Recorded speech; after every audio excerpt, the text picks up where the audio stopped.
My name's Charlie Chamberlain, and I'm a musician, composer, producer, and this is my new project, Old and New.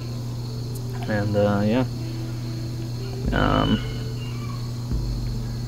I've spent the past 10-12 years as a professional musician in all sorts of capacities. I had my own bands, played my own things, promoted my own gigs, you know, a whole 9 yards. And did session work, moved to Nashville and took a job playing country music, traveled the world playing country music, learned about how to be a player in a band, playing someone else's music. Made a great job out of it. It was a lot of fun. And then kind of hopped around gig to gig. This is all probably in the past 5 years. I've been hopping around gig to gig, playing with lots of people. The Ranch Hands, Tokyo Rosenthal, Tennessee Jed. There's tons of bands, String Theory. And this past year, it's been brewing. Actually, for a couple years, it's sort of been brewing. It's time to sort of do my own project, get my own band together, and essentially that's what happened. I ended up with a little bit of time at home in my home studio. I was writing a modern dance piece with for a high school there, and got to recording some of these sounds and sort of really got my studio dialed in to where I really was happy with the sound of it. And then once I kind of got confident that the production value was really feeling good out of there, I started writing this music, old and new.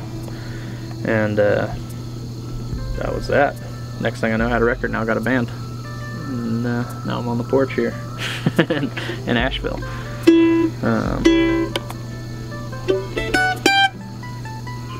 I don't know what else there is to know about me, really. Where are you from? I was born in Hickory, North Carolina, and when I was about 3 years old I moved to Greenville, South Carolina, a couple hours down. I grew up in Greenville, lived in the same house till I was 18 years old, and it was time to go to college. You know, and then come college I moved to Texas to go to school at the University of North Texas. And about that time my folks moved a few places. We moved out of Greenville, moved back to Greenville, and they're still there today, so I still have family right outside of Greenville in Salem, South Carolina now. And get back there quite a bit. It's a good place. So I kind of grew up there and moved from Texas back to Asheville. Spent a good little time in the mountains. I've always enjoyed the mountains of western North Carolina. And as a musician, indirectly, although I didn't really discover bluegrass probably until I was, I guess, a little bit in high school. But really, I didn't really start playing bluegrass a lot until after college when I moved to Asheville. I played a little bit in college. Had actually kind of a little bluegrass band there for a year, now that I think about it. But it always sort of attracted me that if I was going to play a traditional music, or if I was a musician, this was the music closest to where I was born and where I was raised, in the foothills of southern Appalachia and South Carolina and North Carolina. So, you know, it wasn't very logical for me to go try to play reggae or you know, try to play.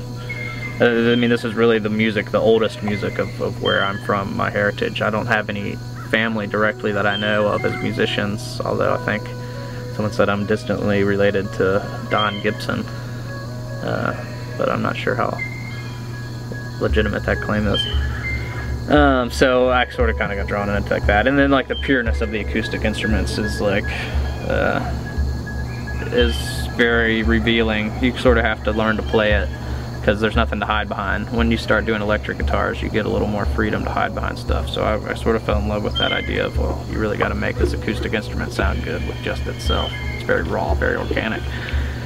But you know, I love modern production. I love music production, and I'm an arranger and a writer, and to be able to sit behind the desk and work on material, whether it's my own or for another artist, that's a big part of what I do and who I am, I think, is writing and composing, producing, putting sounds together. You know, this was about playing the instruments, but it was also about creating a bigger picture, a palette of sound. Each sound is more of a texture, a color to an overall piece. It's made up of a lot of very simple motives and textures, but that working together, they create a much bigger foundation or bigger structure. So, you know, doing that, mixing the two, mixing the acoustic instruments with that type of sound, it's another texture, and to me it sounds just as good with those instruments as it does with other acoustic instruments. So, yeah, that's where my inspiration came from, I think.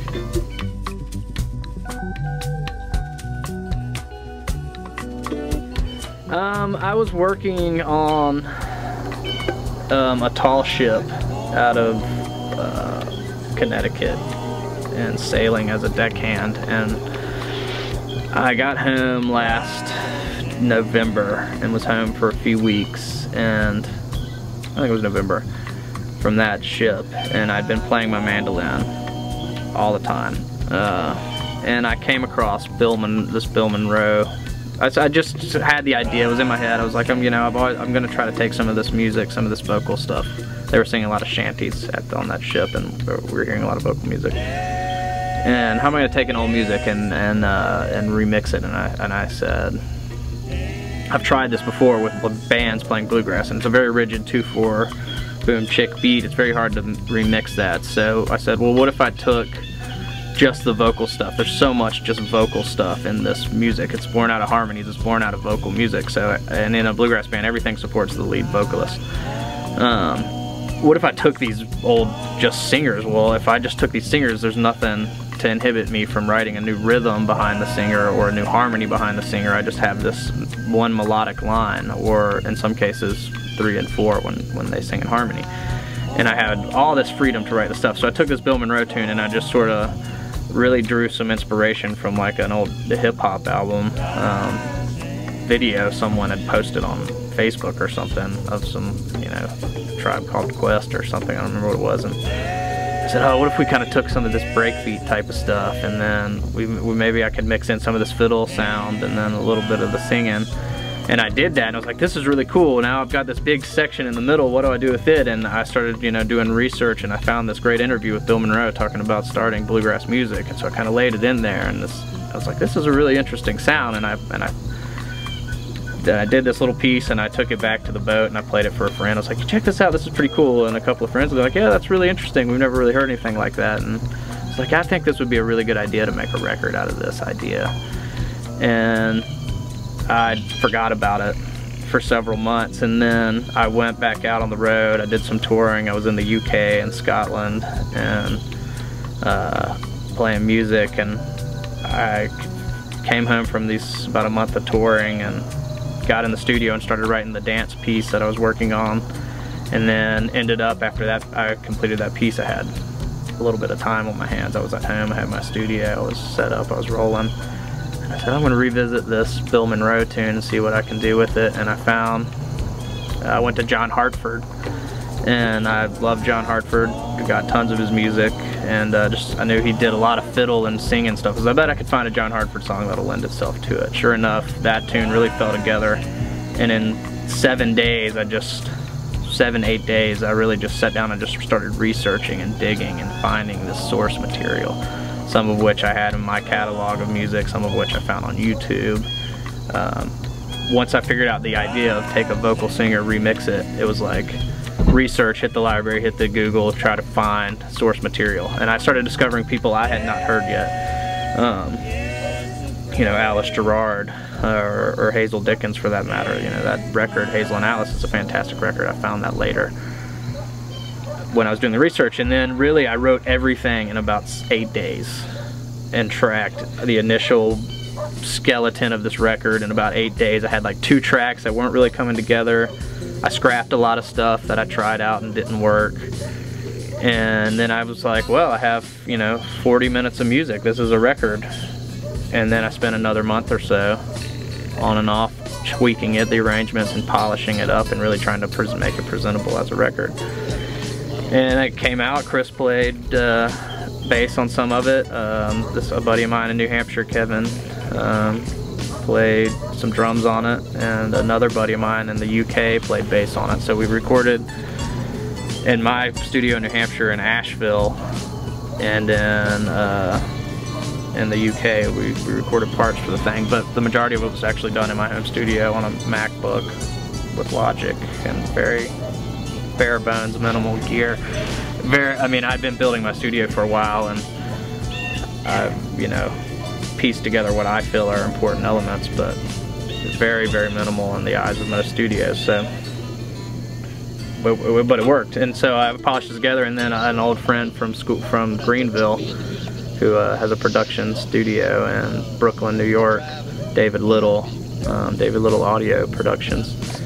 He mastered the album. We had it mastered with him, and he really, once he got his hands on it, he really was able to put that final seal on it and really make it shine. And then we had this real record, and from there everything else sort of started rolling. So I've got this awesome record. I've got these great players who played on it. I mean, I played all the stuff on my own. There's no way to play this live, I'm thinking, but then these players started getting interested in it, and I didn't have to do a lot of work to put together a band. They sort of kind of came to the project, and that was like the biggest compliment I could get, was to have players willing to do this.